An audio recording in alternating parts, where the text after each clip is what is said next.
Welcome back, listeners. I'm Robin Black, and this is It's All About Healing podcast. Tonight, I was led to speak about dwelling because there is so much healing that is needed right now.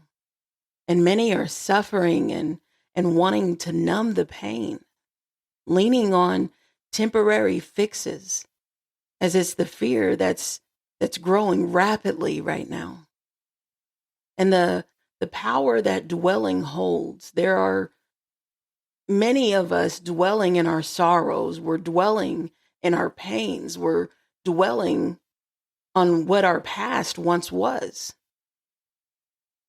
But the thing about dwell is when you dwell, it's like a spell. Dwell and spell, they rhyme with each other. It's what we speak. When we speak negatively and we dwell over something, we're allowing ourselves to remain stagnant permanently. It's the power of the tongue. So when we dwell and we keep speaking negatively about it, especially if you're in a relationship and you say, well, all men are the same, all women are the same, and they always do this, they always do that. You're speaking that into existence in your world, right? What we unconsciously speak, what we speak, we're unconsciously manifesting, even when we're speaking negative thoughts. But we're co-creators in this world. Some of this destruction is our own doing, as we sometimes prolong our suffering instead of accepting it.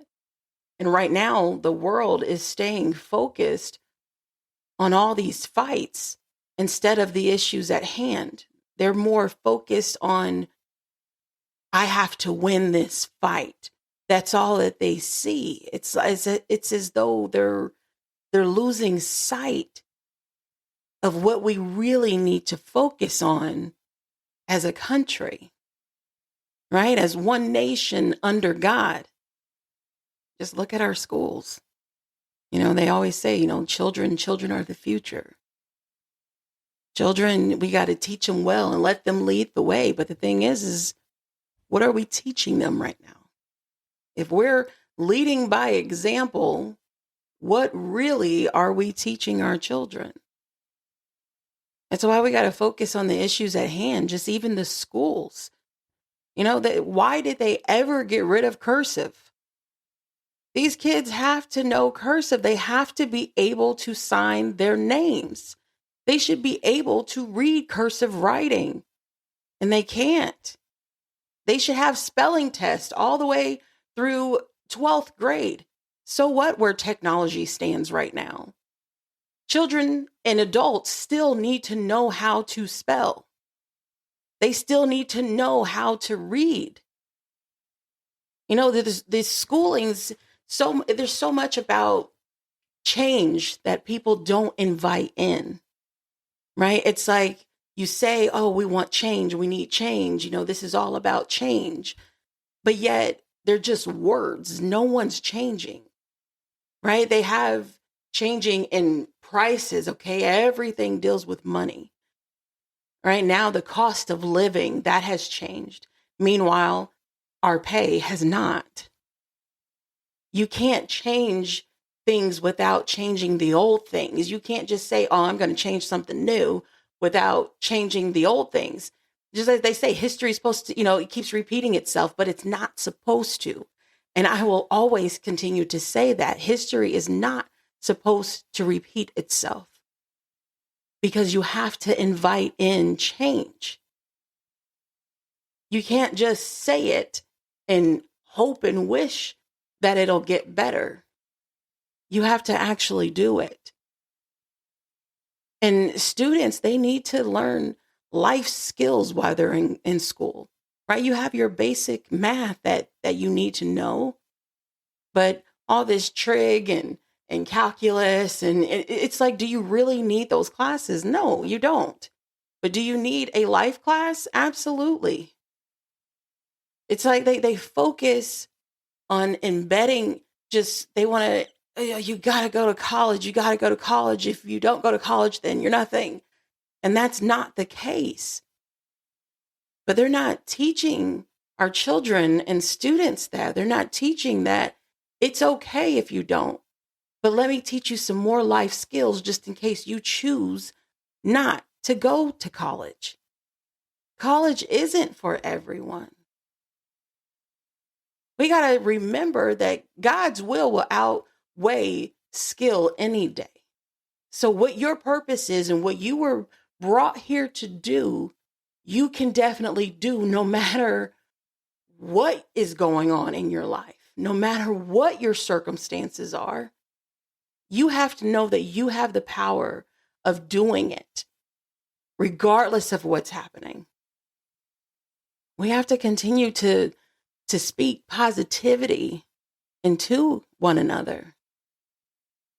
Right? When we negatively speak bad about others or to others or even ourselves, once again, right, we're unconsciously manifesting those thoughts, especially because we internalize so many of our thoughts. What we speak, we become. And when you speak ill of someone or wishing for their downfall, that's what you'll gain in return. God and the universe have a way of balancing things out. That's the power of karma, whether it be good or bad. Having good days and having bad days, it's inevitable. It's going to happen. We each have a sinful nature as well as a spiritual nature. He gives us that choice to choose which one will we magnify. And with all the destruction and turmoil, we can always blame the enemy, but we all focus on the wrong thing at times. We say things that we don't mean, and we make mistakes that we sometimes regret, but we're human.